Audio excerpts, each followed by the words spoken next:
It's a pleasure to welcome everyone again as we continue in our Lil Fader Interfaith Scholar in Residence series. As you know, this is our 5th year, and our focus this year is on Hinduism. So we're very pleased to welcome Dr. Tinnu Burrell from the University of Calgary. At the table where you signed in, we have some brochures, if you don't have them, of the upcoming lectures and events, just to highlight the November series. It'll be Wednesday evenings, the 8th, 15th, and 22nd, 7 p.m. right here. And it's a 3-part lecture, A Hindu View of Life, and it will cover formations and foundations. The 15th is titled Nothing is Thrown Away, and the 22nd is Living Hinduism Today. So these are really wonderful opportunities to continue the study that will begin today. The lecture that we were treated to last month was an opportunity really for us to enjoy a wonderful understanding of what interfaith might mean and how we overlap in our identities and in our communal associations with other religious traditions and peoples. And that set a great foundation for our focus today on Hinduism. So without any further ado, Dr. Burrell. Thank you.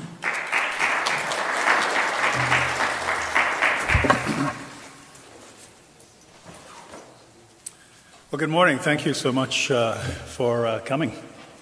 Also, I want to say thank you again for having me as the Interfaith Scholar in Residence. Every time I tell people about this, I sing the praises of this congregation and this program. I think it's such an incredible example of true dialogue, and so I'm really, really honored to be part of it. So last time I was here, we tried to get through some ideas about definitions and ideas about how to think about Hinduism, as well as how we might consider our understanding of other traditions, what that might mean. And we had a pretty lively discussion.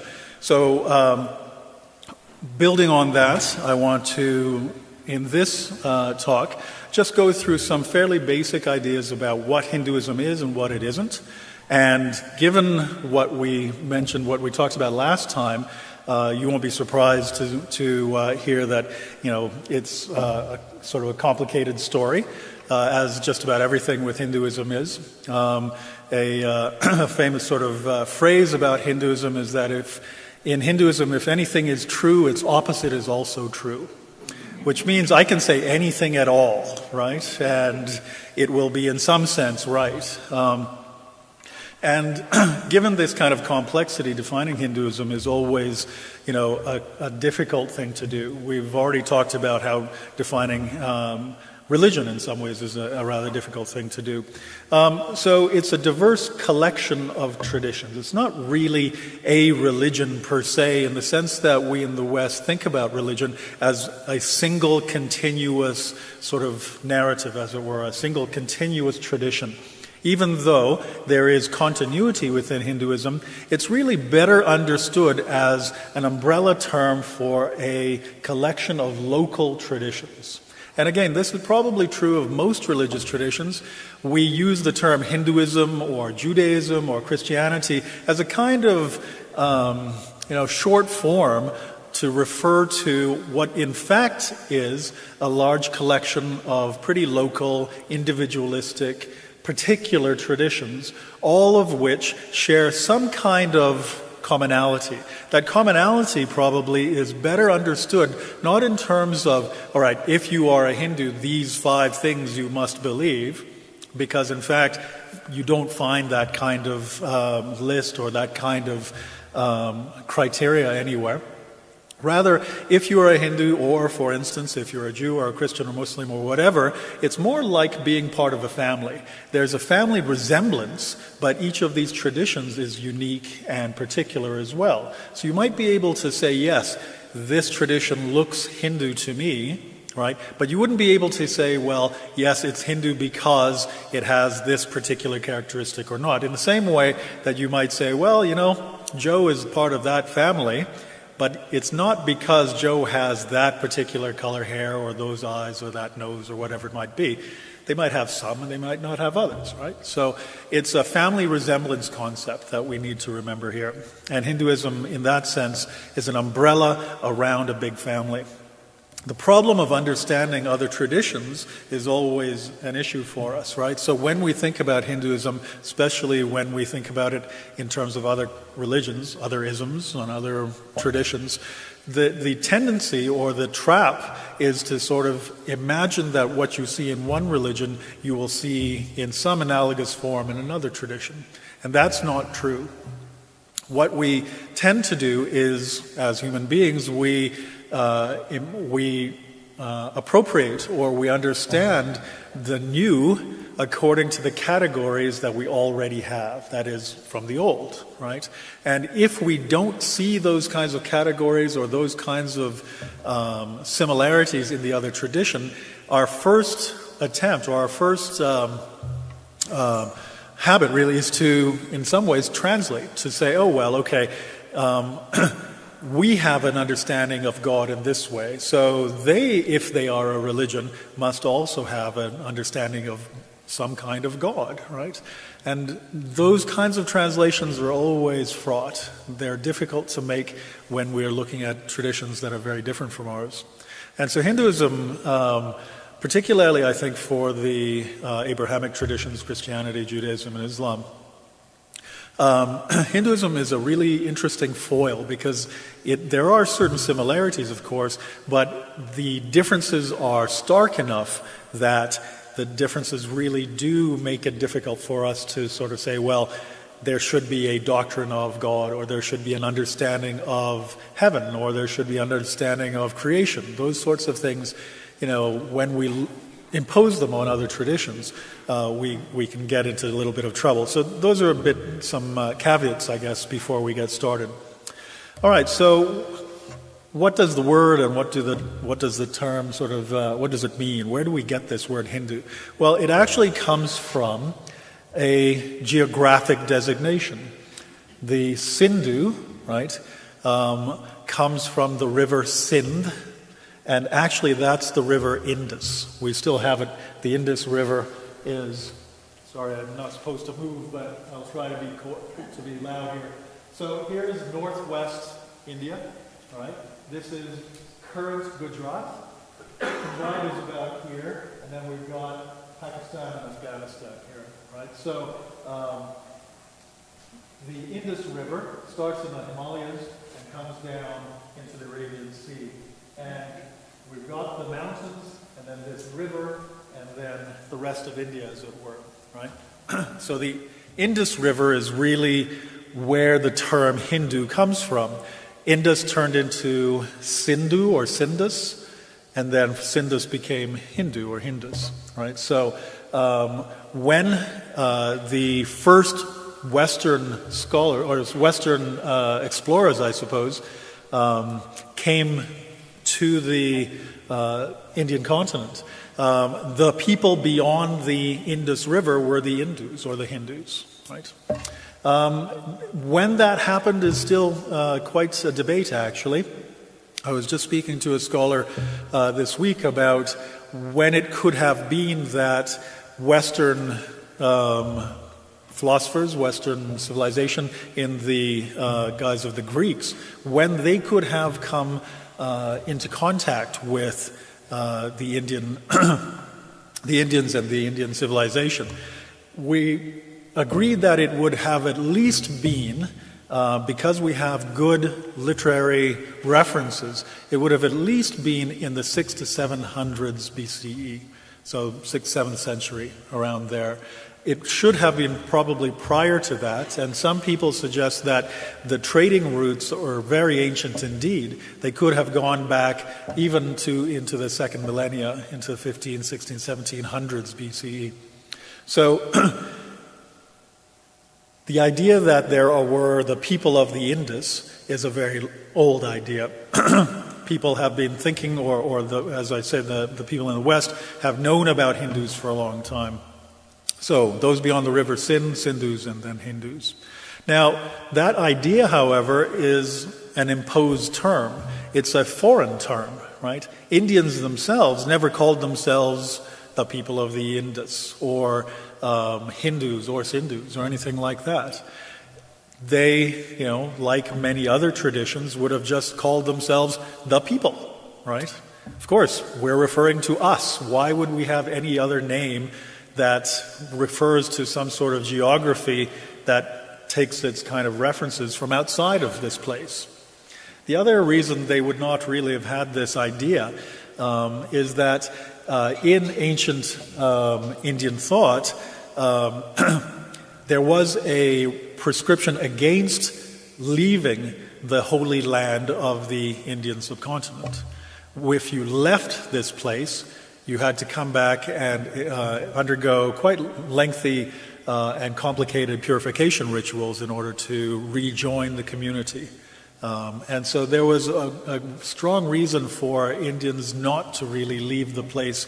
There wasn't a very strong awareness of India as being a landmass or an area, excuse me, in distinction to lots of other places, so Chinese or Mesopotamian or wherever it might be, right?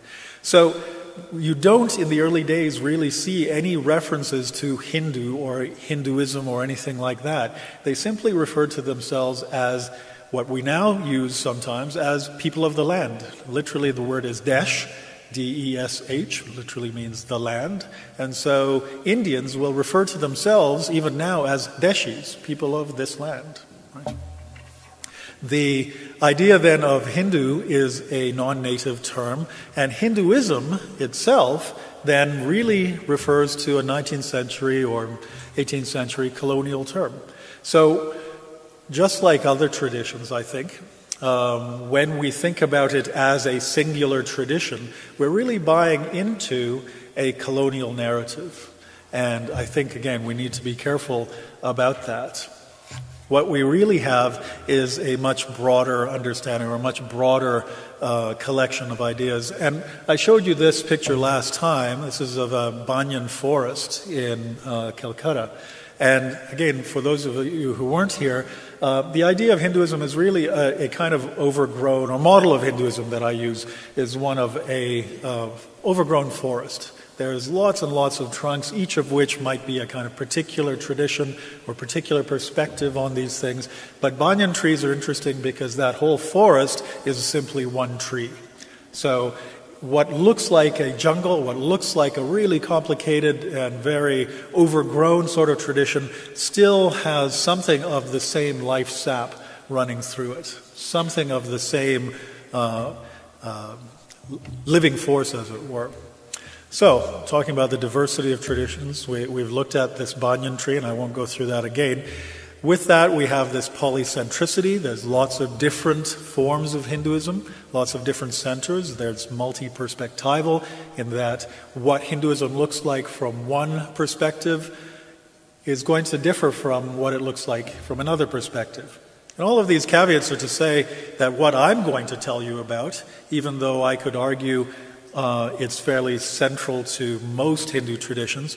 If you were to meet a Hindu neighbor and said, look, Dr. Ruparel said it's this way, they may well, and legitimately so, say, well, he doesn't know what he's talking about. My Hinduism is about this, and it might be quite different looking, which is fine. And actually, I think this is one of the strengths of Hinduism, is that it encompasses so many different, diverse, multi-perspectival ways of thinking about it. What you end up getting, however, excuse me, is a kind of what I call a tense equilibrium. Hindus deal with their own diversity through what they might see as a kind of calculated paradoxicality. They understand that if you have two Hindus together, they're going to disagree about just about everything, but you can still be good Hindus. And this sounds familiar to some of you, I think, right? The old saw is 2 Jews, 3 views. 2 Hindus, 10 views at least, right? And the other thing that they like to do about all those views, they love to have lists. They love to make sure that everybody knows all the varieties and all these things. I sometimes joke that with my students, I say, well, look, probably the one thing that most of you know about Hinduism is the Kama Sutra, right? And it's the sex manual. And I said, if you actually ever read it, it's the most boring thing you can possibly imagine, because it's just filled with lists of various things. There's 40 different kinds of kisses, and there's 10 or 11 different kinds of hair flips. And it's just a long, long laundry list of all of these things. It's not at all exciting. That calculated paradoxicality, I think, is really important and interesting about Hinduism. It is understood, I think, by most Hindus that their particular way of seeing things is only just their way, and that other people are going to disagree, and that actually that paradoxicality says something about reality. That's the interesting thing. That it's not as though we can all just sort of disagree and there's only one way and we don't know about it. It's just that they do believe that all those different ways are part of the story, right? Part of the immensity of what it is that reality is about. So sometimes I also think about Hinduism as a kind of many-sided crystal. I spoke to some of the youth here, some of the kids, and I gave them this idea that there is, in fact, one reality that Hindus believe in, but it can be seen in many, many different ways. So if you lift up a crystal, it sometimes looks one color and another color in different perspectives, that kind of thing. All right? So this tense equilibrium, acts within the tradition to pull many towards the center, but pushes the center out as well, right? There's many deities in Hinduism, but one ultimate reality. So again, one of the myths that is commonly thought about in Hinduism is that there's many gods. It's true and not true, right? You'll probably hear me say this quite regularly. It's true and it's not true. Yes, there are many deities, many forms of the divinity, but they are all understood to be forms of one ultimate reality, which itself cannot be symbolized, which itself cannot be properly understood. It's completely transcendent, right? It is the one without a second, and through particular scriptural references it can be characterized, but even within those scriptures there are warnings to say that these characterizations you are hearing are not really real, right? They are there as a kind of method for our puny minds to try to grasp what it is that we're trying to understand, right? There are many texts, but one revelation. The word they use for revelation is Shruti. Shruti literally means that which is heard, that which is heard. So there's a primordial understanding of God or the divinity as sound. And that sound, the word, is what revelation really consists in. Right? And we'll get to some of this stuff later as well. There's many beliefs and practices, and there's still some debate in terms of what constitutes this classical body of beliefs and practices.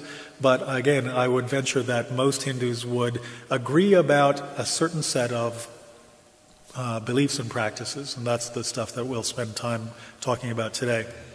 There are many truths in Hinduism, but what Hindus call the Sanatana Dharma, the eternal Dharma, is the one truth that underlies them all. Right? Dharma famously is referred to, or is talked about as something which is there, but one cannot really know. You spend your whole life trying to discover and understand Dharma, even though you know it's there, it's very difficult to really understand.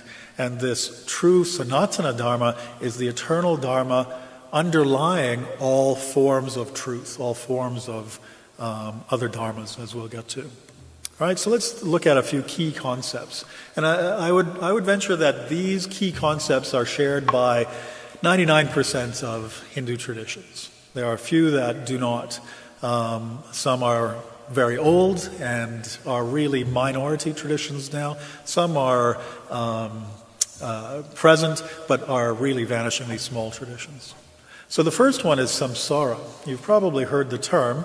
I told the kids this week that samsara is also the name of a perfume.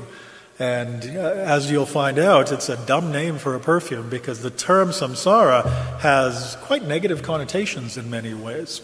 It literally means the wheel of phenomenal existence. We are in samsara now. We are in existence, which is understood to be a cyclical turning of the wheel, right? Everything that exists in the universe is part of the samsaric realm. It's what appears or what is manifest in reality. That's samsara. Now, samsara, excuse me, as I said, is a rather negative concept in many ways. Again, yes and no. It's negative and positive, right? Samsara is what we're experiencing now. And, it's not all negative. There's great things. There's food, there's friends, there's experiences to be had, there's knowledge to be gained. There's all kinds of wonderful things and delightful things about samsara. We are within it and we experience both good and bad, right? There's wonderful stuff about being alive and existent and everything else.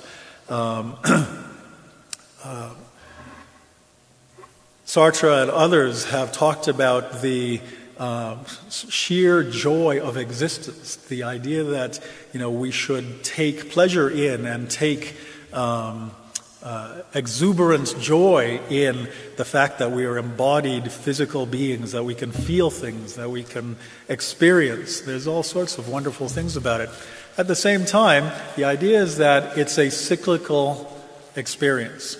In the same way that we experience all kinds of cycles in observing nature, in our own experiences, we go through year upon year of various cycles. We celebrate cycles in our religious calendars.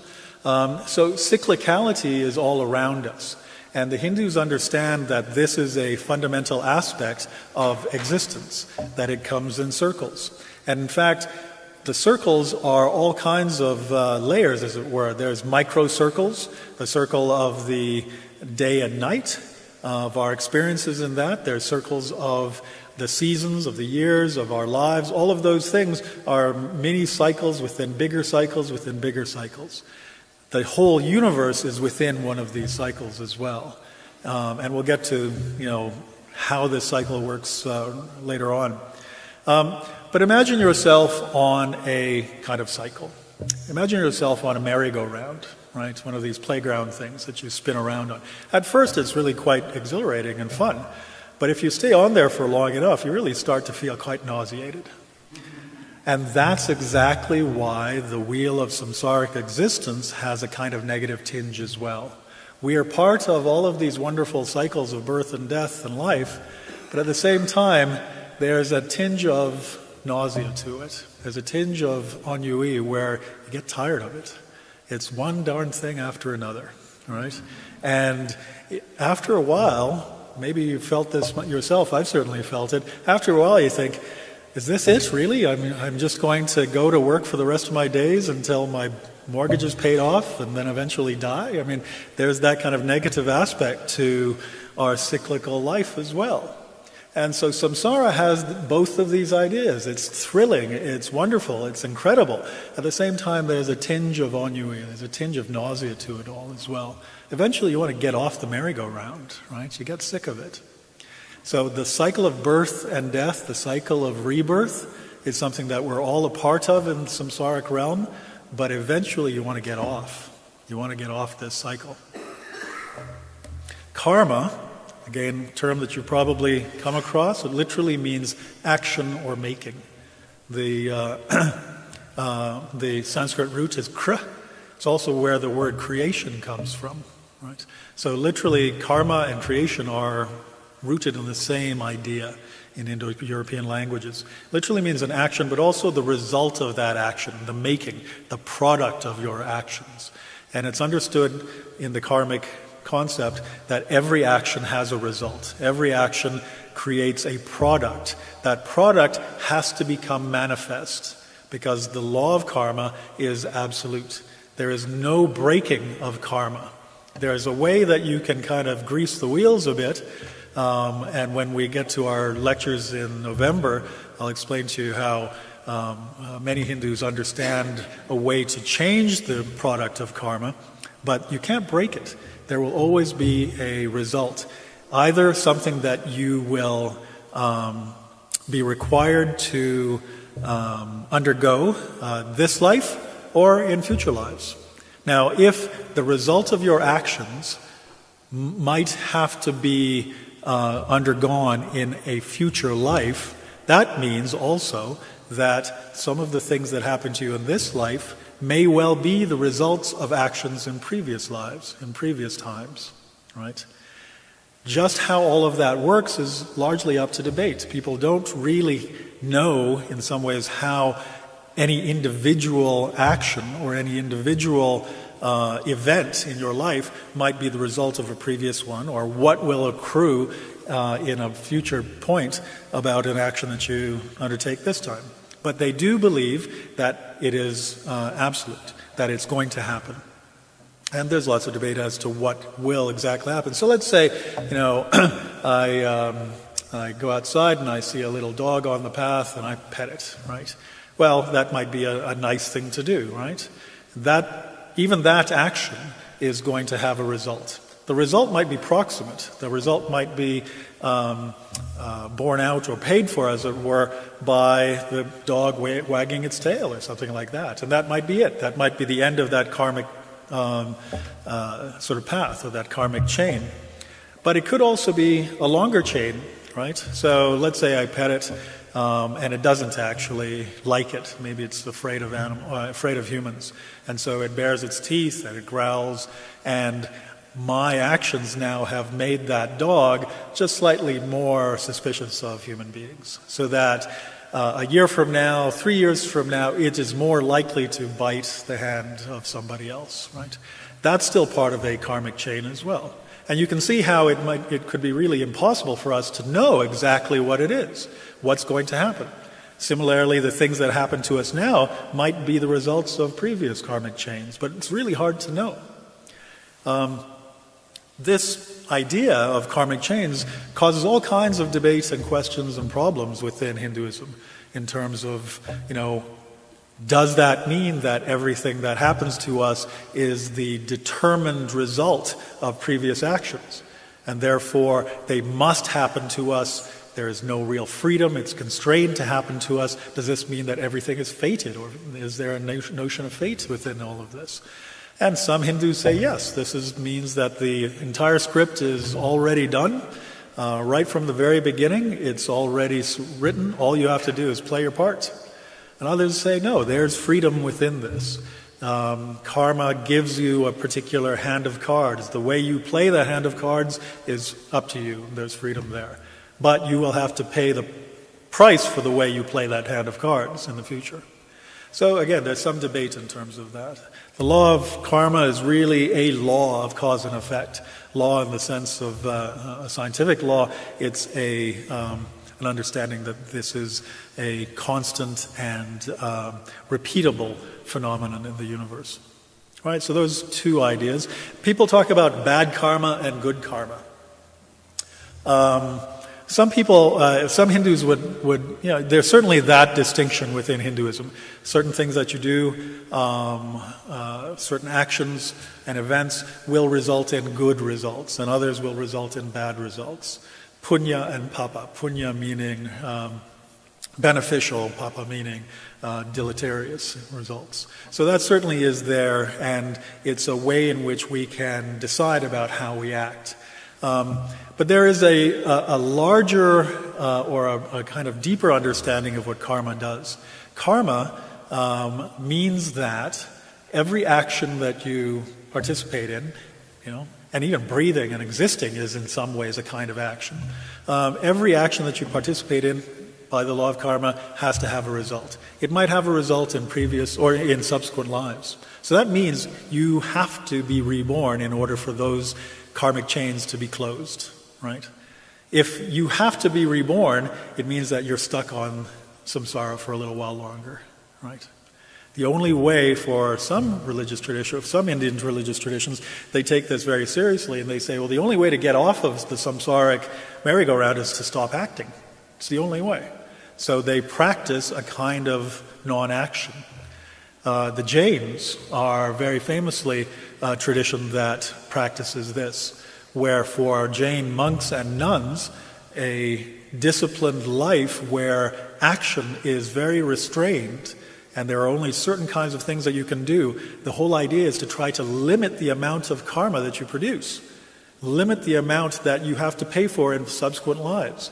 And eventually you purify and purify and purify so that you're acting, so that eventually nothing that you do creates that kind of karma. All right? For Jain monks and nuns, although this is rarely the case now, there is even a prescription of a form of death where you consciously stop eating, consciously stop drinking. You try to, again, limit the kinds of actions you have so that eventually you know that you're going to die. This will result in your death. But hopefully you've purified yourself of all of this karmic residue so much so that when you die, you don't get reborn and your soul is released. Right? So, anyway, there's lots more to say about karma. Let's keep moving on. I've talked a little bit, I've mentioned this idea that we're all, stuck on the samsaric merry-go-round and we want to get off. Well, the term they use for getting off the merry-go-round is moksha. It literally means release or liberation from this perpetual round of samsara, right? This, in some ways, is the ultimate goal for all Hindus, is liberation or release. Dharma. Now, this is probably the hardest term to define, and in some ways, at least in the kind of, as I said, the colonial imposition of what religion is, the colonial powers looked for religion in India and spoke to the wise people, and what they thought was closest as a translation to religion was this, dharma. Right? So sometimes people talk about dharma as religion. It really isn't that. Dharma literally means that which upholds, that which upholds. And it's difficult to define because it upholds in all sorts of different ways. But it includes these various different parts of society, the natural world, the moral world, and social law. And so it is the foundation for moral action. It is the foundation for societal law, law in every kind of sense. And it literally is the foundation for the natural physical universe. So it is that which upholds.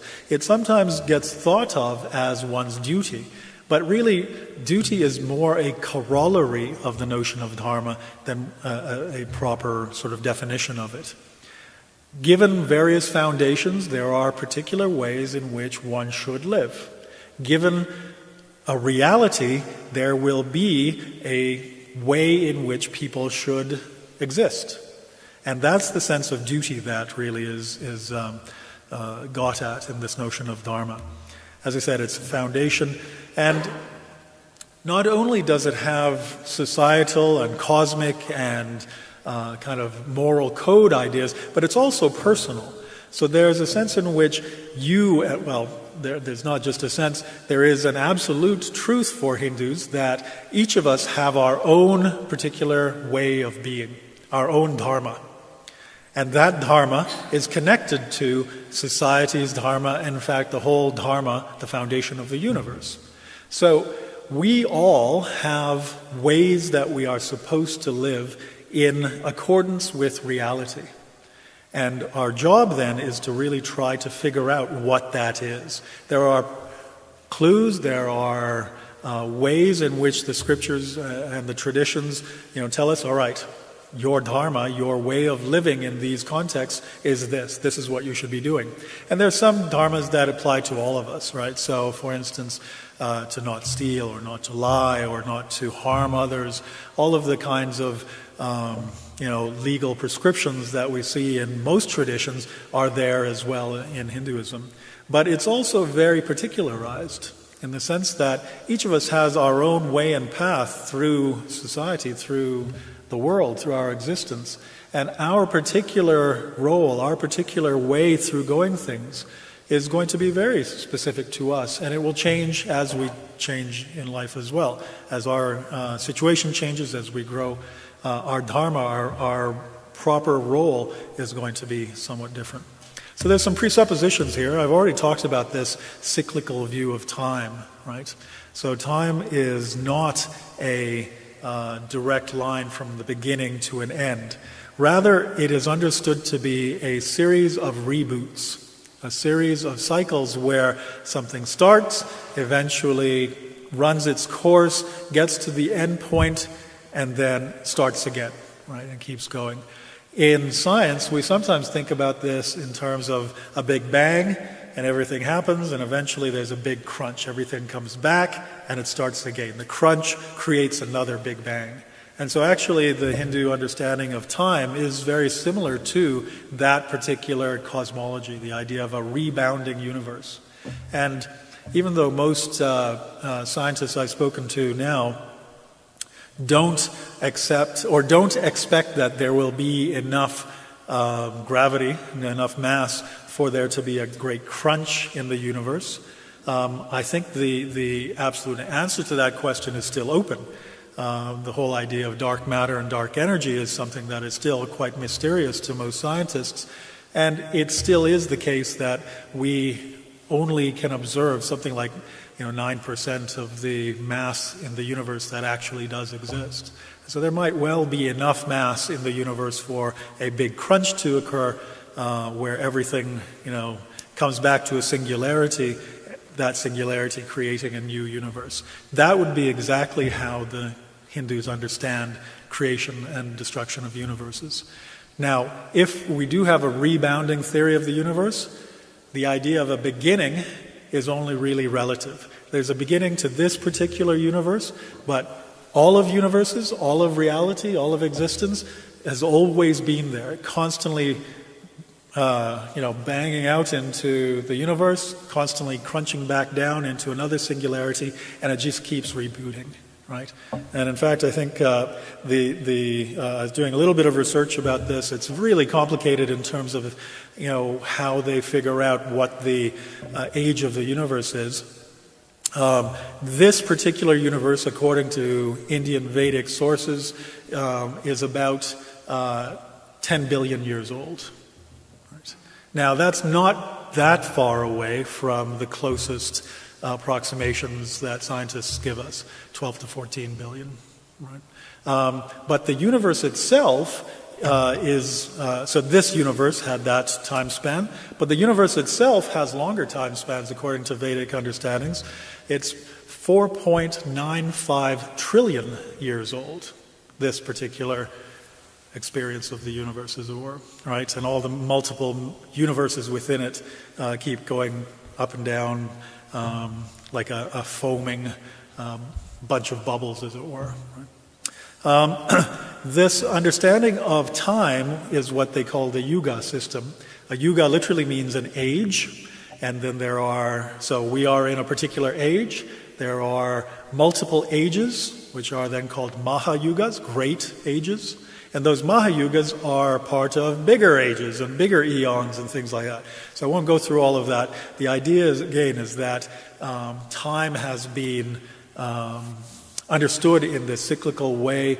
In these cycles, they've been measured and sort of calculated in the Hindu scriptures.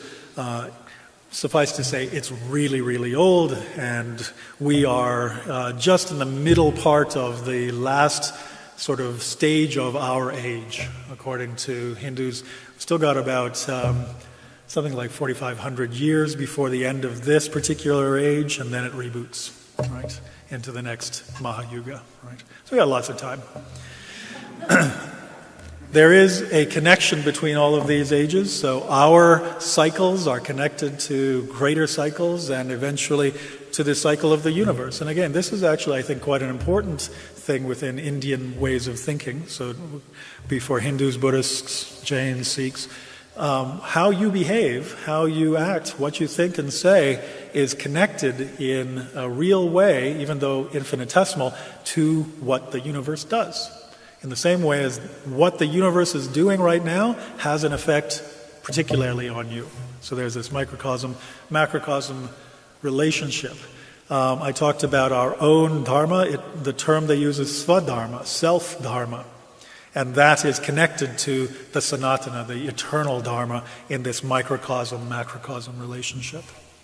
And finally, there's an understanding within Hinduism that really you can have what you want. There is no absolute sort of rule here. And in some ways, it's quite liberating, I think. If you want to stay within samsara, enjoying life and death, enjoying your multiple lives for the rest of eternity, you can do that. There's nothing wrong with that.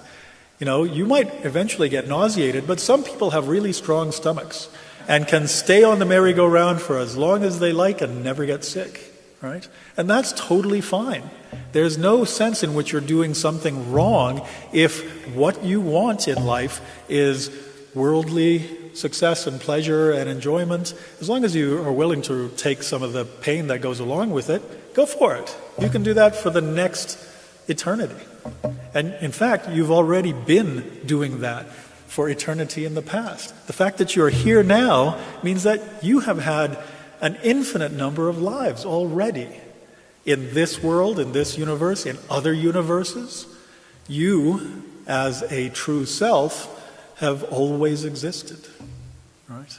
And in that sense, you can be just part of this for the rest of time. There are 4 appropriate ends in life, according to Hindus. Kama, which literally means pleasure or enjoyment. Artha, which means success. So all of these things are very worldly. You can enjoy everything about the world. You can aim for success in every notion of success in the world, right? There's dharma, which is the, again, it's hard to define, but we might think about it as sort of righteous living. Living and experiencing according to the truth, according to reality. And the final appropriate goal of life is moksha, is liberation. It's to get out of it all, right? So you can have all 4. Right? And in fact, even within one life, you might change. So as a kid, you might go, you know what I really like to do is play baseball, have fun, eat cake. That's great, right? And that's appropriate. That's right. It's okay for kids to be doing that. It's okay for, well, maybe if you're an adult and all you want to do is eat cake and play baseball, but that's okay too. There's no moral prescription against doing that, right? Maybe as an adult, you might think, okay, what I really want is to be successful. I want to do well at everything I do. I want to have worldly wealth and pleasure and success and all of those things. Completely fine, right?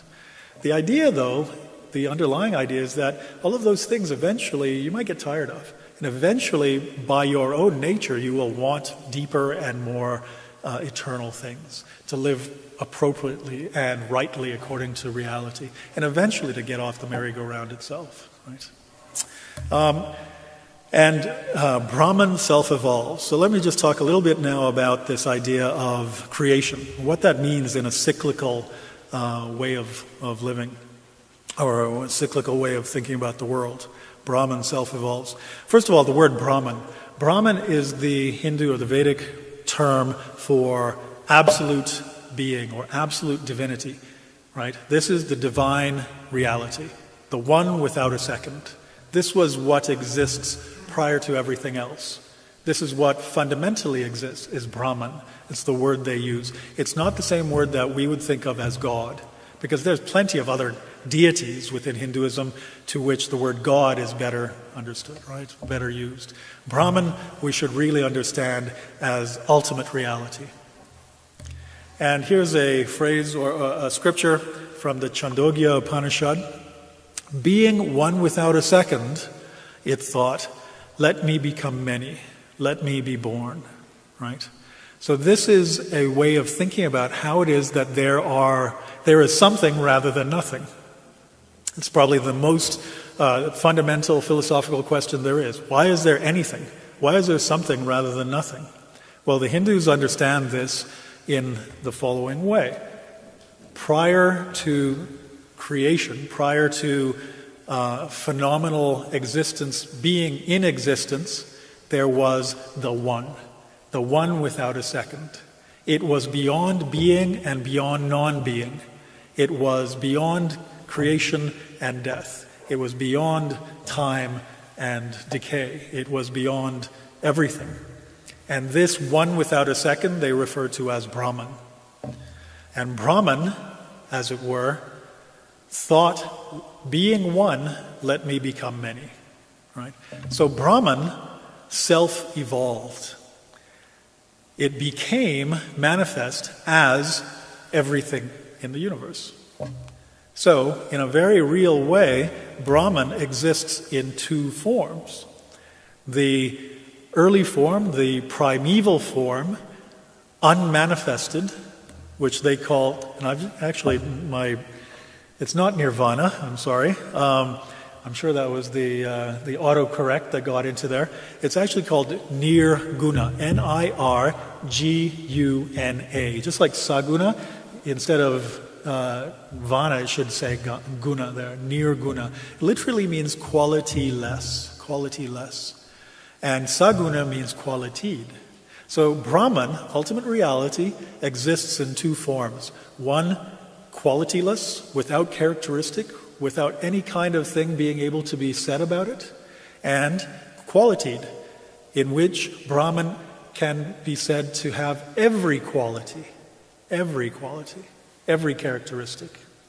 So the universe, in many ways, could be understood to be, well, in many ways, the universe could be understood to be Brahman in its saguna form. And Brahman, in its nirguna form, exists as well. This world, this universe that we have, is the self-evolution of Brahman, but Brahman in itself exists, even though we can't say anything about it. If we said something about it, it would become qualitied Brahman, right? So, the way I like to explain this is cheese. You've all seen cheese, and I venture to say most of you have cut into the middle of a block of cheese to the center. Who here has seen the center of a block of cheese? In fact, none of us have. Even though we know that there is a center to a block of cheese, when you cut into that, what do you actually experience? What appears to you? Surfaces. More surfaces. And by definition, a surface cannot be a center. Right? So you know that there's a center of a block of cheese, but you can't actually experience it.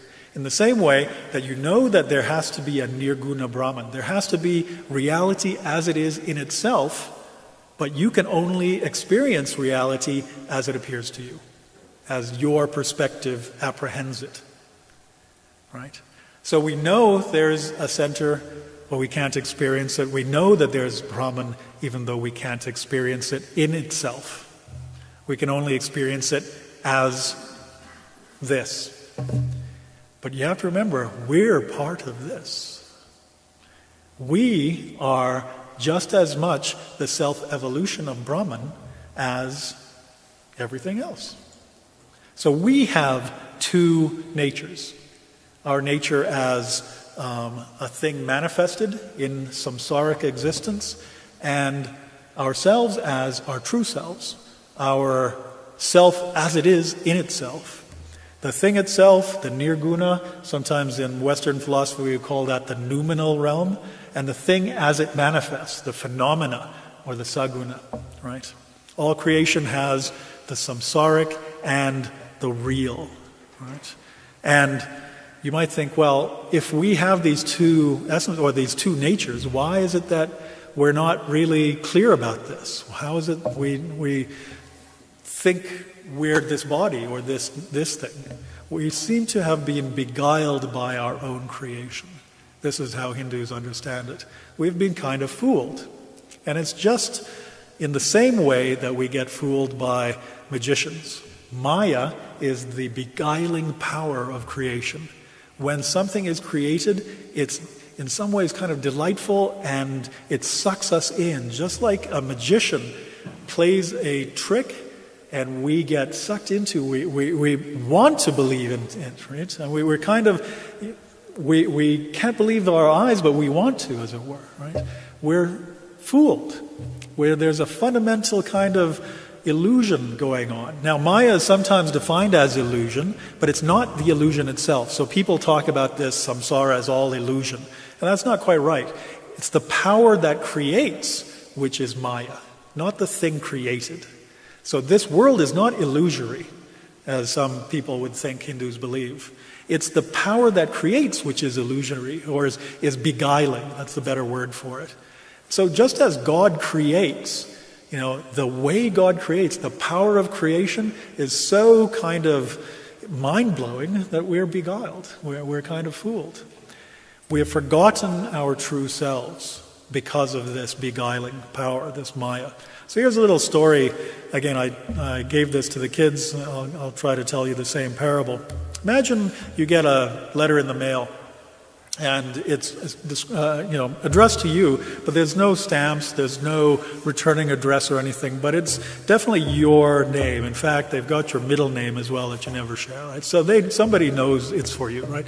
You open it up, and it says, "Dear so-and-so, you are invited to this address on this, at this time, on this date. Please come." And you think, this is ridiculous. I'm getting this kind of invitation out of the blue. I'm not going there. This could be terrible, right? So you just throw it away. The day comes along that, you're supposed to be there, and you've more or less forgotten in between. But you happen to actually not have much to do that afternoon, and you think, this is the date, right? I mean, this is the day that I was supposed to go for that invitation. You pull out the invitation, and you think, it's not too far away from here.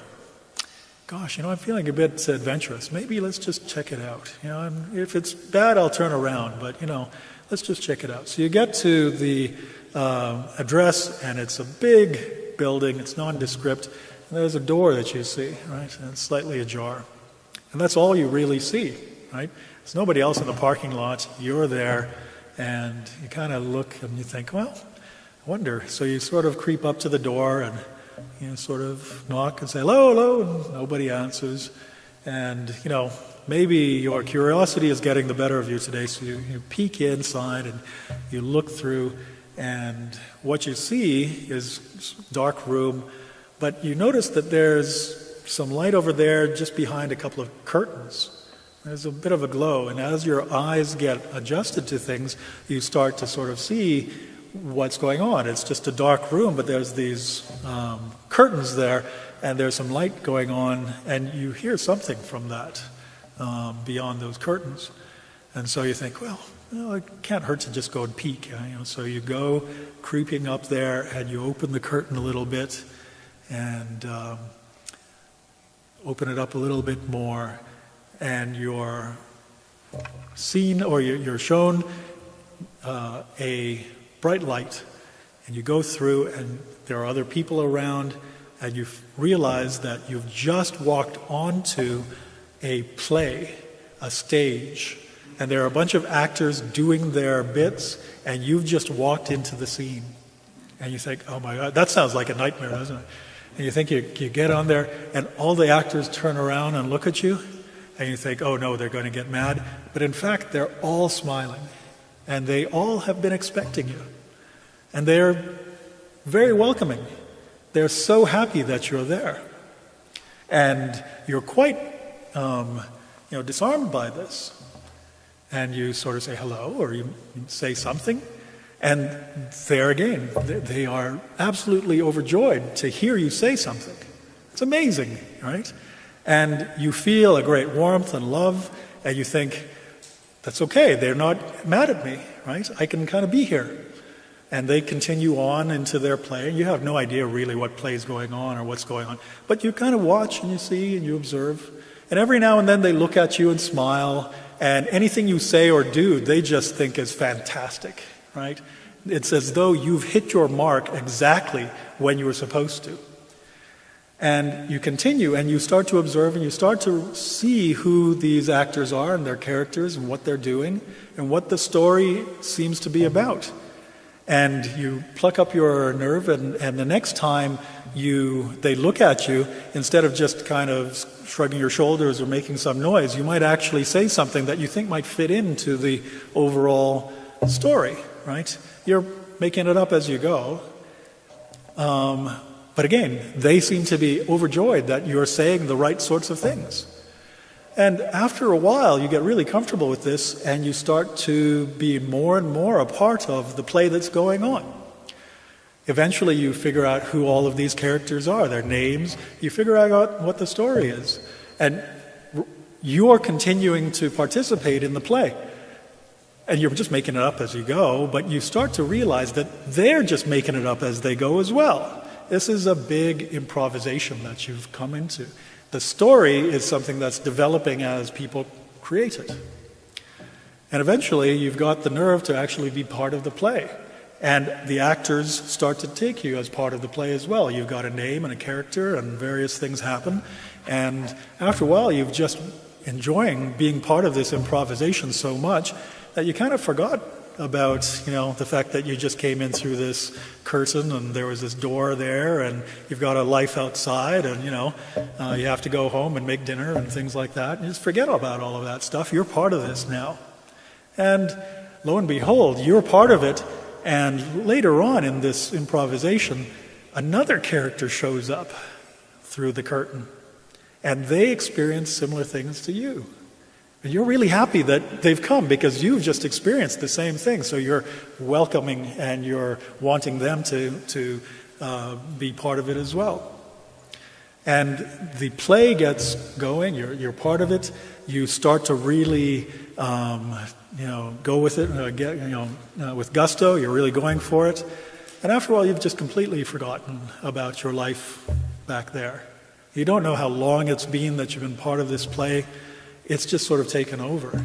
And your concerns are with the other actors and with continuation of the story and all of those sorts of things. And this is why we get beguiled, right? We enter into samsara as babies. People are looking at us and they think we're just the bee's knees. It's so great that we've arrived. They don't care that we can't do anything. Anything that we do is perfect, right? And slowly, the baby observes the play that's going on. They figure out who everybody is, what their roles are, what their characters are, and they enter into the play and take their role, their part. And eventually they become, an old hand in the play, and they welcome new people in as well. Right? And after a while, some actors seem to go off stage, And that's what samsaric existence is like. That's why we get beguiled into all of this and we forget we actually had another nature. We actually had a different self, a different life. And we forget who we were before, who we truly are in some sense. Because the play, and they use the word play, in fact, samsara, another way they talk about it is lila, literally means play. And it has that notion of activity and fun and play and games and stuff like that. It also has the notion of a theatrical production. So samsara, creation, is the play of Brahman, the play of reality. We're all part of it. But the beguiling part of it is that we forget ourselves. We forget our true nature. We identify too much with our characters. We identify too much with the roles that we are part of. And we are therefore, we suffer the same fate as those characters sometimes. But a good actor will remember that they're not the same thing as their characters.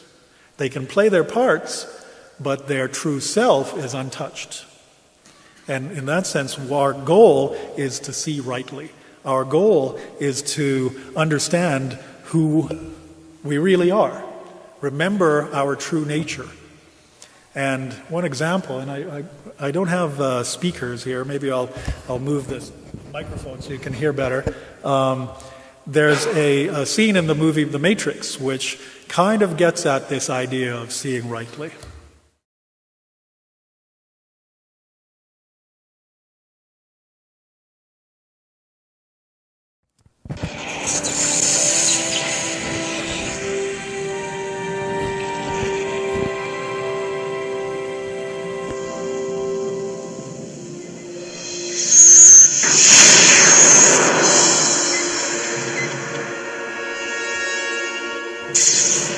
Now get up.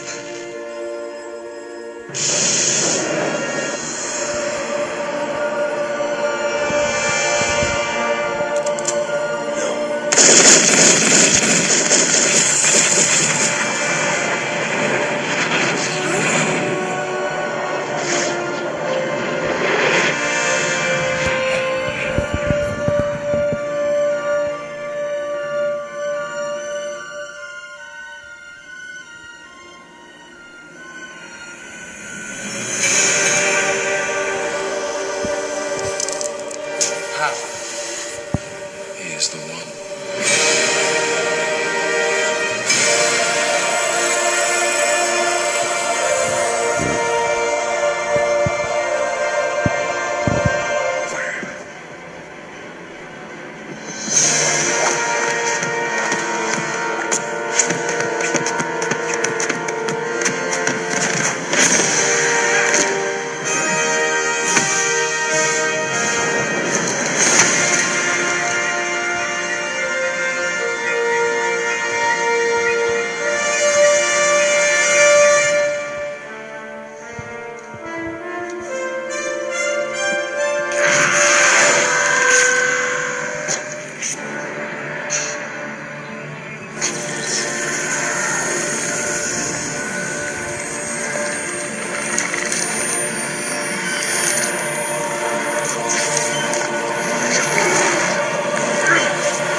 One of the most religious films ever made, The Matrix. It really is. It's a lot of religion in there. So when you see the world, when you see yourself rightly within Hinduism, it is understood that if you understand how the world really is, you can bend the rules. You can acquire knowledge which seems supernatural to us. You acquire possibilities and powers that appear supernatural to us because you are actually understanding reality as it is in itself, not as it appears. Right? So, the dissolution of illusion, liberation from suffering, and acceptance of the true self constitutes moksha, constitutes liberation. That's what the final goal is for Hindus. So we've got a beginning and an end now. The beginning in Brahman, self-evolving as everything, ultimately comes to its logical end as in the acceptance of our true self, we are liberated from this illusion, from the beguilement of creation. Right? So there's much more to say, and I invite you to our next lectures. I'll try to get more in terms of the details of how the scriptures work and how Hindus understand their particular roles in life, how they play their parts, and eventually how they manage ways to try to be liberated and understand that liberation. So we'll finish today with my talk, but there's a good chance for us to start conversations. So if you got questions or comments, please do share them.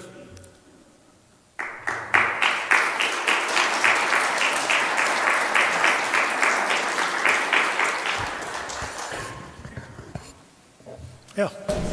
Well, one question comes to mind is this, Einstein's formula of energy versus matter, is that kind of a bit of a model for this in the sense that it's not, is that oversimplifying it to think of as the one, as an energy?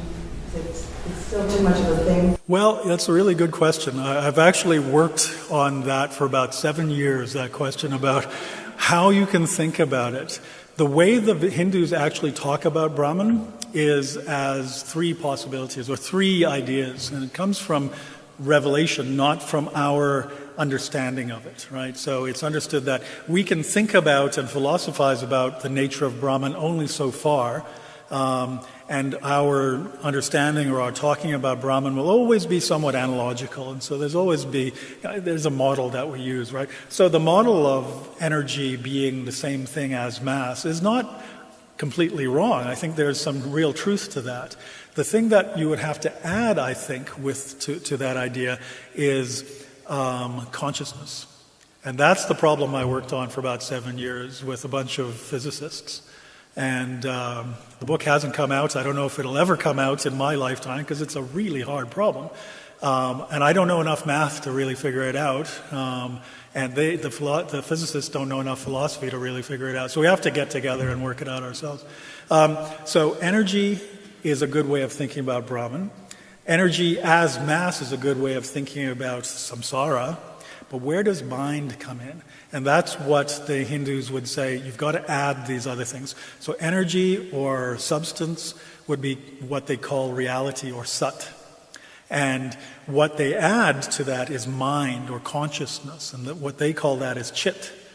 And so there are three things: sat, reality, energy and substance; chit, mind, is consciousness involved; and the last thing they think about, or they say in terms of what you can properly characterize Brahman as, is what they call ananda, which means blissfulness.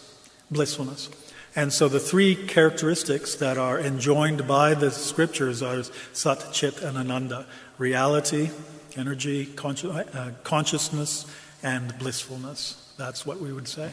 So you're right, but they would add one more thing, or two more things perhaps: blissfulness and mind. And the whole question of how mind works in all of this, that was the research project I was trying to figure out.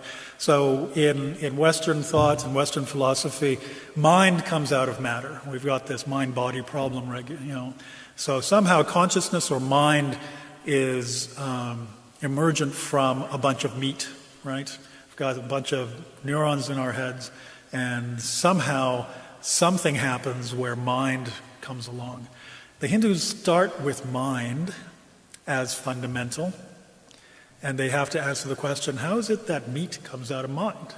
How is it that things, substances, evolve out of ideas and consciousness? So they have exactly the same problem in reverse. And so the book I was working on with some physicists is trying to see if the Indian solution, as it were, mind coming first, then matter, and the way they approach this problem might be workable in the physicists' formulations of how cosmology and quantum theory work. And it's well beyond me. So it's life work. Hopefully, maybe at the end of my life, I'll have a book to show about this. But a big problem. Philosophers call this the hard problem. Yeah. As to mind and matter, I don't have a mind, so it doesn't matter. From my limited knowledge of Hinduism, you mentioned stages or yuga, and my understanding is that there is a belief that there have been 4 stages, starting from Satyug, when everything was pure, there was no hatred, jealousy, love, and mutual cooperation. Then certain deterioration took place over a period of time in the 2nd stage and the 3rd stage. And now we're in the 4th stage. That's right.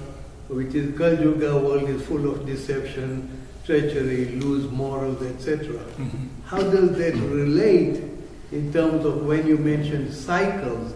So would that cycle go around and we might come back to that original stage of purity? That's right. So you're quite right. The Hindus believe that this particular age is part of a great age. The great age, the Mahayuga, is composed of 4 parts. The first is the Sat, which which means truth or reality or rightness. The next one is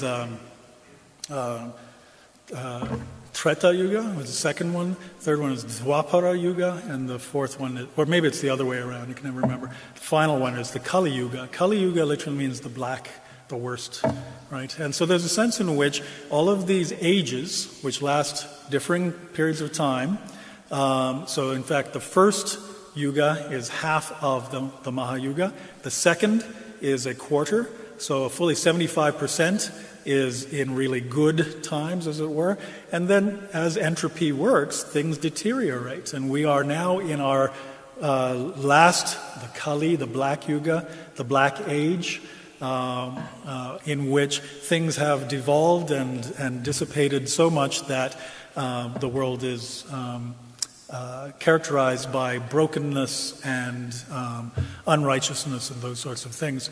At the end of this age, a great conflagration occurs, understood in mythical terms as a great war.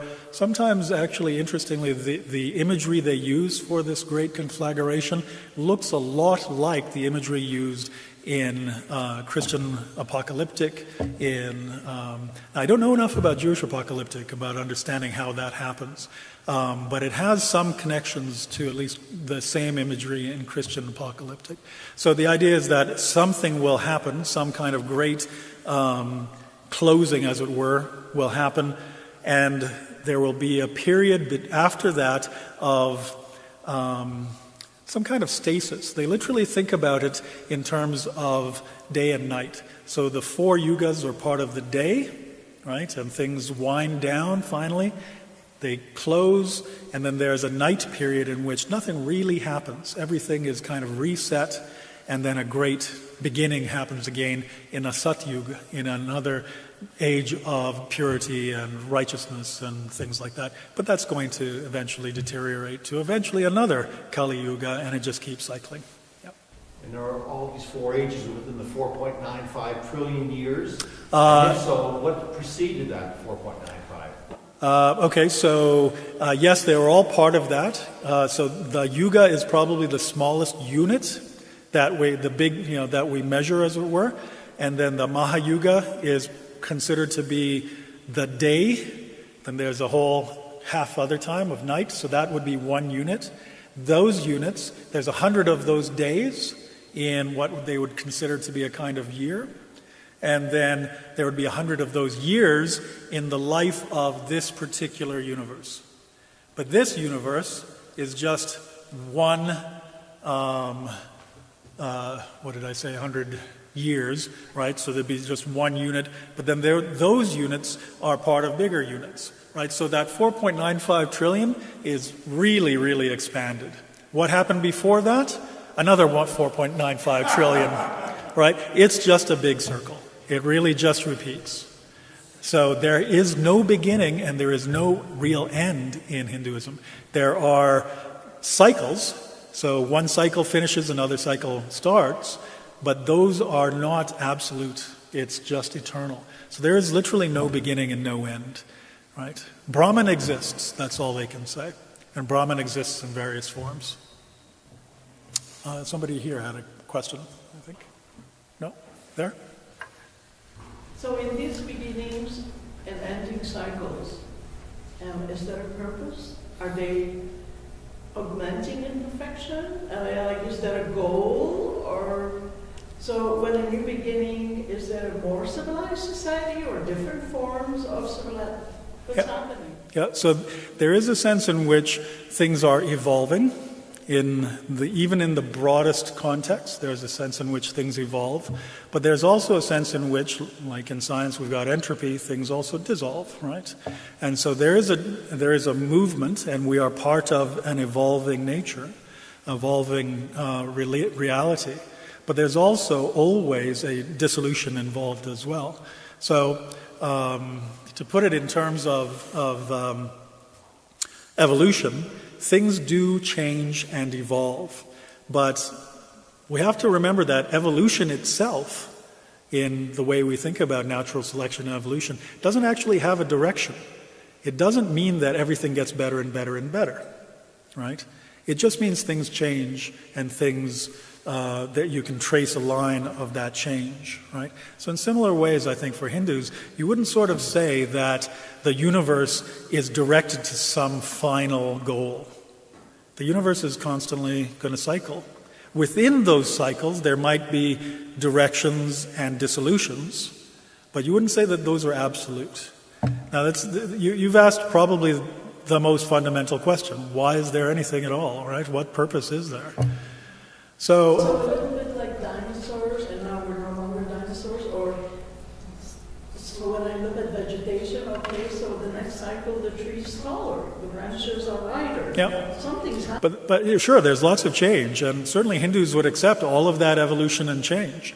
But those trees eventually get bigger and bigger and bigger, but they eventually die and turn into nothingness, right? So they would add that aspect to it as well. There's always a cycle of birth and death. The universe will expand and it will contract. Why? Why does Brahman do this? Nobody really has an answer. The best trajectory or the best hints they give us come in that word, lila, play. So what's to motivate us? Motivate us individually? Yes. So when I look at the grand scheme, growth, death, seed again. Yeah. So it's like, so what? Well, why bother? Like. So that's one way to think about it. Absolutely. It's not. I guess you could consider it discouraging in some ways. Yeah. Certainly, there is one aspect to that. As I said, samsara can be great. You can be aimed at certain good goals. Artha, kama, dharma. All of those sorts of things are proper goals for our lives. So you can have. You can decide if you want to be, the world's richest person, right? The most successful person in the world. That's a good cause. That's a good endpoint, according to Hindus. There's nothing wrong with that. Go for it, right? You can decide to be the most wise person there has ever been. You can do that. Go for it. There's nothing wrong with that. Same thing, you can be the most pleasure-seeking person. There's nothing wrong with pleasure, right? There's always going to be a bill to pay. There's always going to be some pain involved. There's always going to be dissatisfaction involved. But go for it. You can do all of that sort of stuff. Ultimately, you want to get off the merry-go-round. That's the ultimate goal, right? And so if there's a kind of final goal, it's that. We'll talk about that. It becomes a little bit more of a complicated story pretty quickly. So I'll explain in another lecture how that understanding of getting off the merry-go-round, what does that mean? How does that work? But the ultimate question is why if it's all just cyclical, it's all this stuff, what's the point? Why is there? The reason I think play is actually a kind of interesting response to that is actually from watching my kids. When we think about play, what's the difference between play and work? How do we characterize playing, right? Now, I'm not talking about competing in games and things like that. I'm just talking about play, what children seem to do naturally, right? When I watch them, what is it that they are doing? When they play, they seem to be doing stuff. They act for no purpose at all, right? If they were acting for a purpose, I would consider that some kind of work. Not work in labor, but it's work towards something. They're working towards something, right? So by definition, I think play cannot have a purpose, right? And so that's how Hindus understand the activity of Brahman. Brahman plays. Brahman acts for no purpose. And as a philosopher, that's actually a satisfying answer to me, because if there was a purpose that Brahman, ultimate reality, had to work towards, how could that have been Brahman in the first place? Surely Brahman is perfect already. Brahman has all ends within Brahman or itself, right? God cannot need anything. If God needed something, surely that should impute some kind of imperfection, some kind of lack. So as a philosopher, for me at least, the only really satisfying answer has to be something that is activity without an end, without a purpose. And what do we understand that as? Is play. And I wish I could play more, right? Don't we all? activity for the sake and joy of activity, rather than we have to get something out of it. So maybe that's a way to think about it. That's how Hindus understand the activity of Brahman, as this kind of directionless or purposeless action, right? And play in that joyous notion, but also play in the sense of a theatrical production, right? There's a story to be played out. Why? Why not? It's the play, right? We're all part of it. It's wonderful and terrible and everything else, right? Eventually you might want to get off the stage. You might want to get off the play for a while. What that means, there's lots of debate. I'll tantalize you to come to another lecture for the answer to that. So, yes? So these are pretty complex and vague concepts. How do you teach your children about Hinduism? Mostly through stories. Could you repeat the question? Sorry, if I can, these are pretty abstract and kind of big concepts. How do you actually teach children, these ideas? It's mostly through stories. So, and we'll get to those as well. There's some fantastic stories in Indian literature and Indian epics and things like that. Just as other traditions, do. Stories say much more than we can actually say, right? And that's usually the best way to do it. Yeah.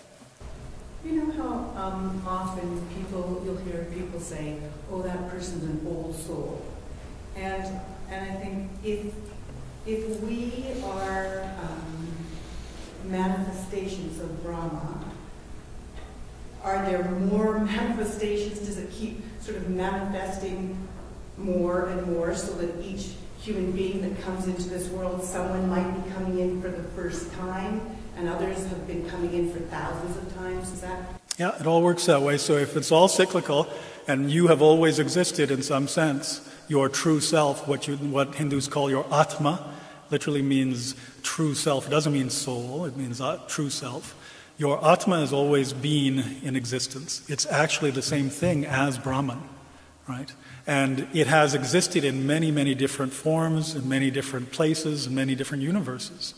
And the idea that some people are an old soul, that might be a kind of remembrance of things that you have undergone in previous lives.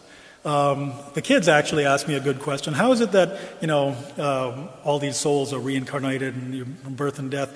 Well, the way they think about it, Hindus think about it in terms of just in the same way that we wake up and we put clothes on. At the end of the day, we take them off and we put new ones on. We do that with our bodies, with our physical forms. You are born as a human being now in this place and this time, but you could have been born, you could have taken the form of any living creature, any conscious living creature, right? So it could be a tree, a plant, a seed, a bacterium, an animal, anything, right? And it's a constant cycling and recycling.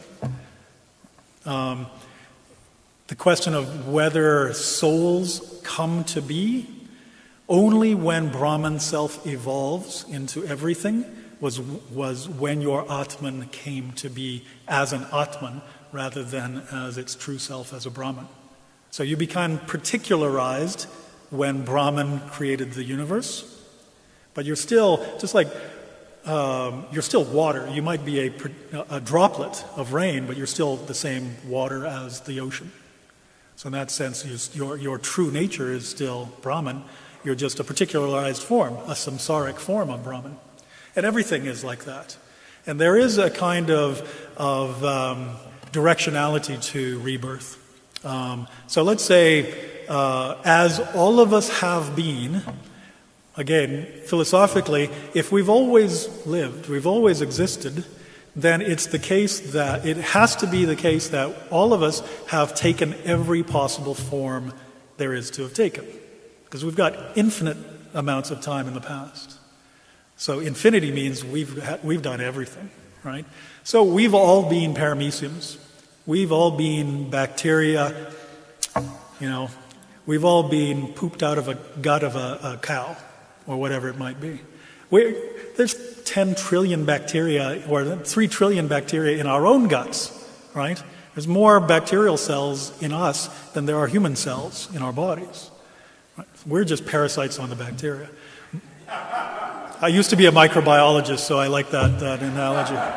But the point is, we've already taken all of these forms. We've been humans countless times in the past. We've been every form. There is a directionality to it, however, in that a bacterium can only be itself. It has no real choice in how it's going to play its role in the universe. So, as long as it plays its role, it gets to the next stage. It gets to be a little bit better, right?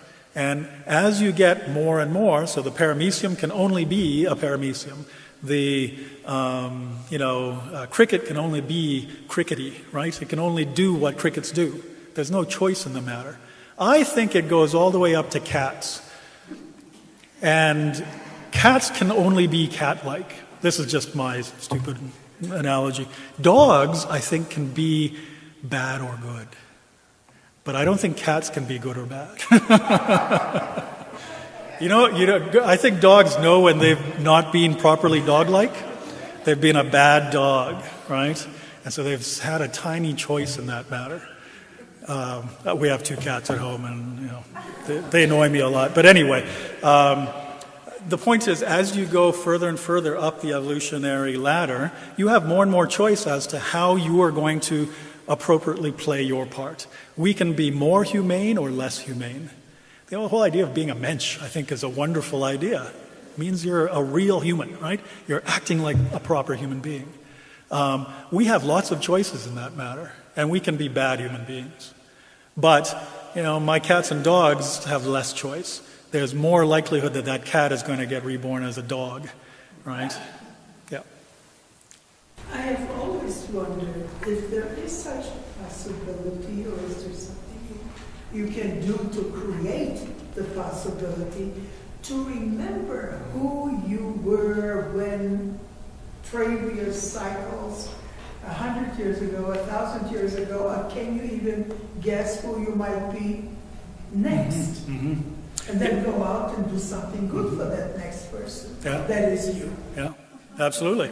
So the Dalai Lama talks about this quite regularly. He knows how he's going to reincarnate. He does. He's actually said so.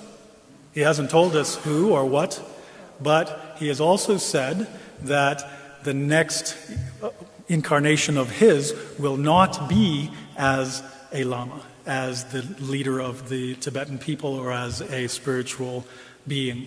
It will be as a normal human being, right?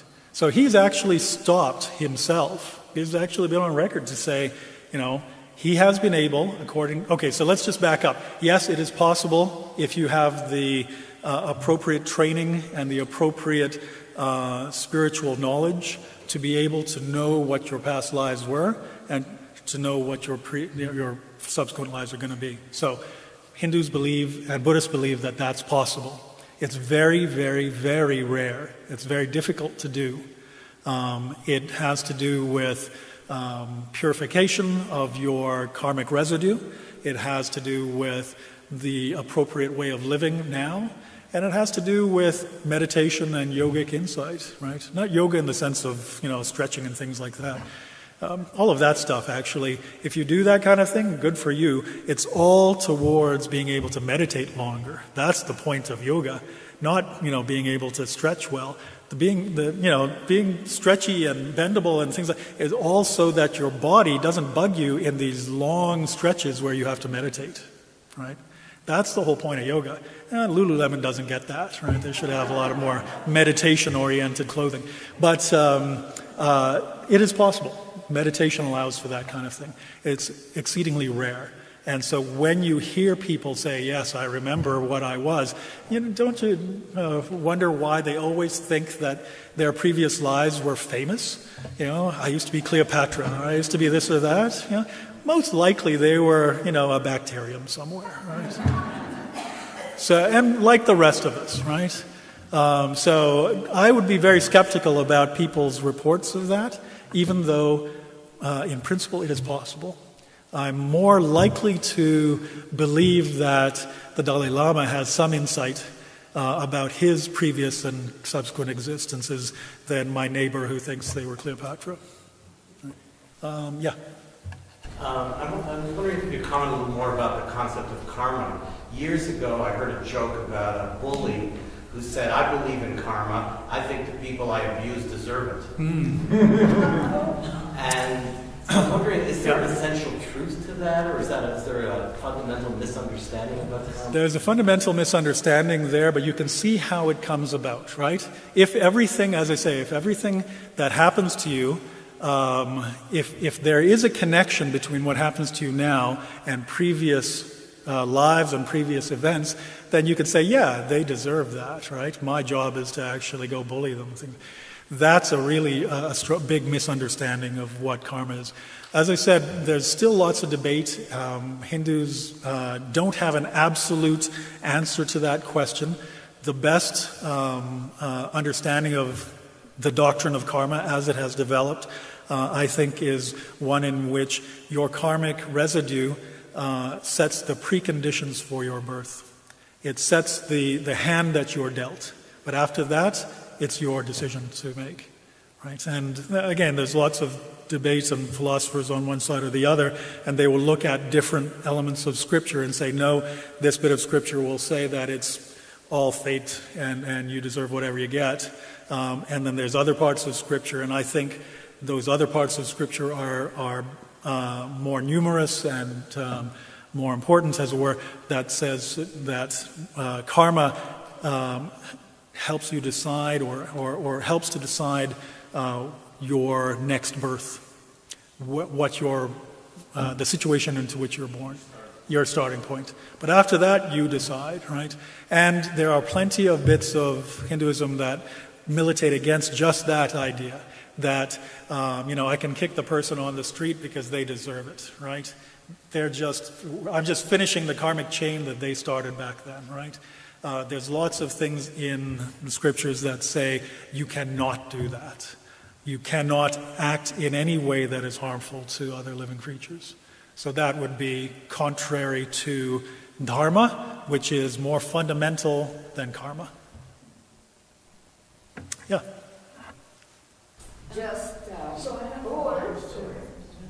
Sorry, yes, first, and then we'll go to the next one.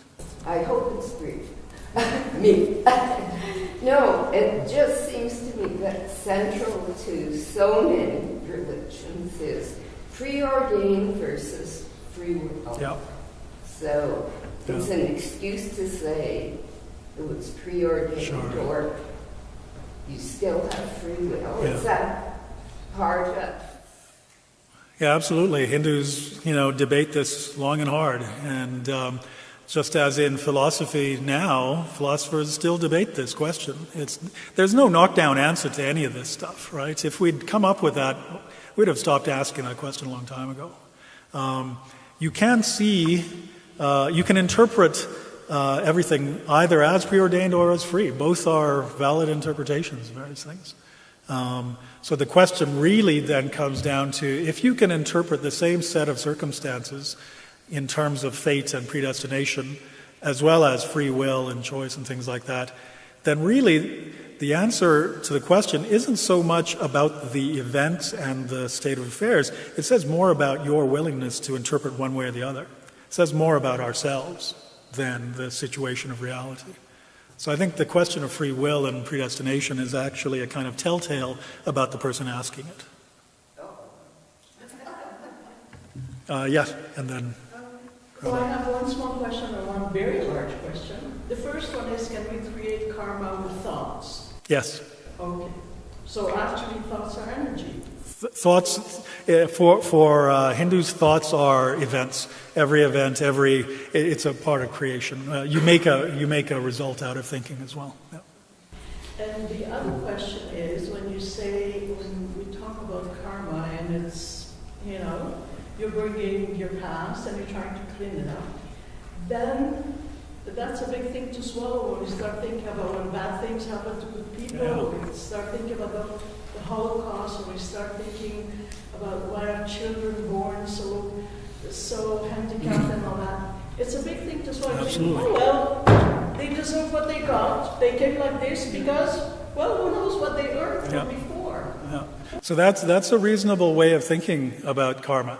If karma does really exist like this, then how do you answer the problem of suffering or evil and things like this?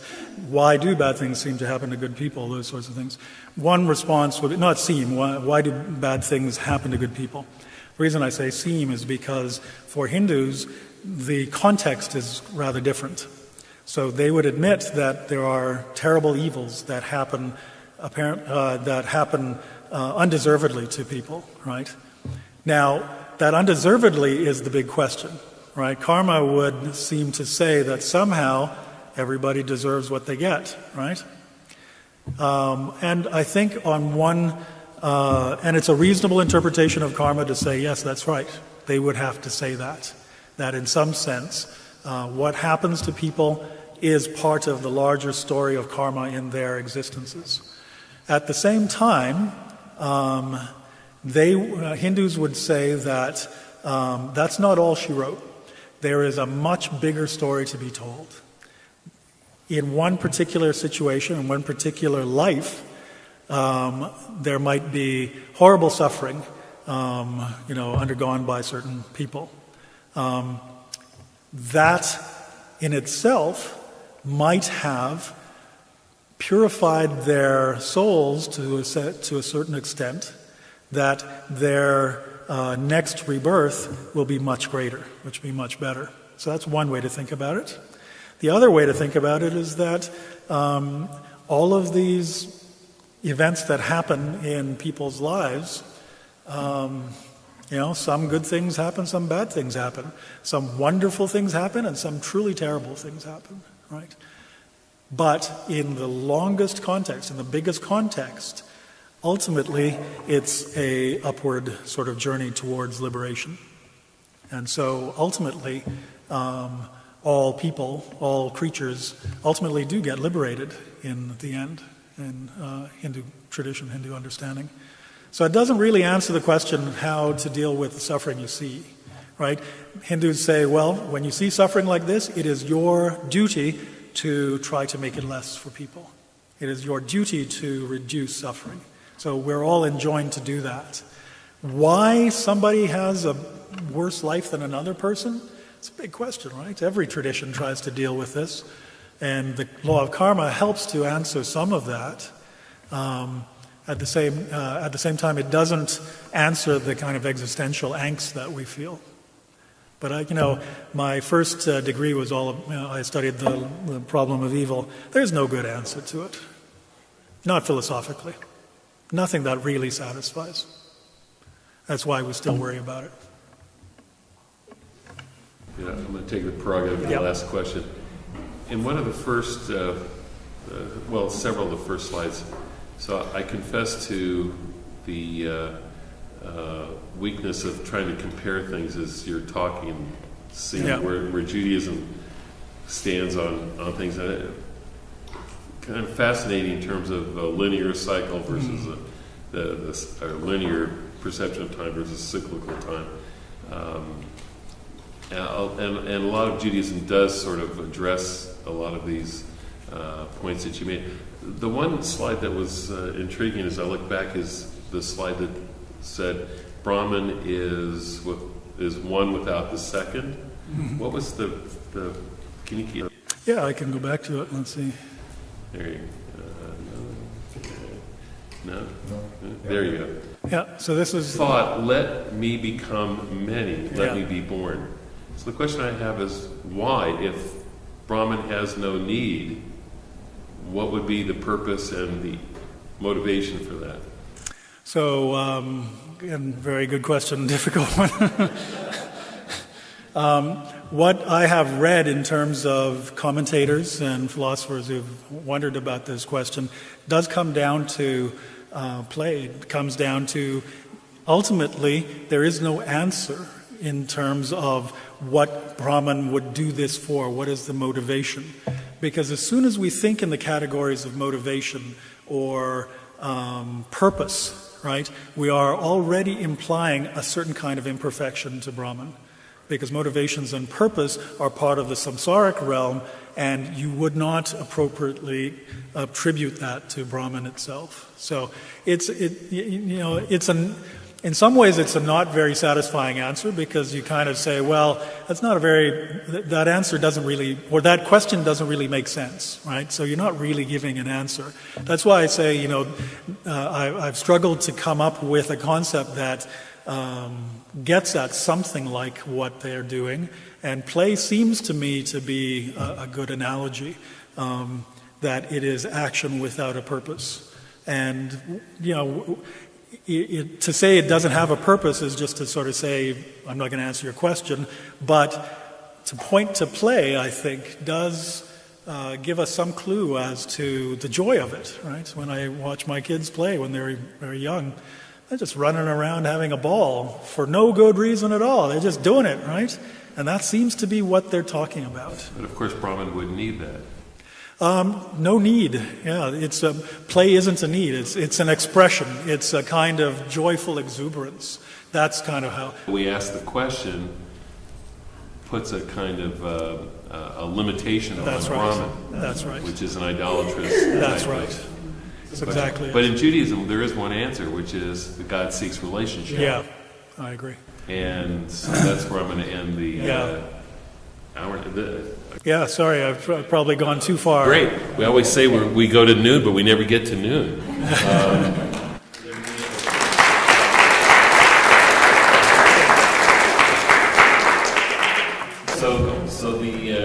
I ended on the idea of relationship. Yeah. The whole point of this program is to create relationships and to, by doing so, to really expand our way of thinking and our appreciation both of the diversity that we live in and also our own traditions. So I want to thank you for really another brilliant lecture today. And provocative in many, many ways. And I hope at some point we can engage in some of the comparative analysis as well. I think it's pretty fascinating. But I invite all of you to please take a brochure if you don't have one. Next 3 lectures, Wednesdays in November the 8th, 15th, and 22nd.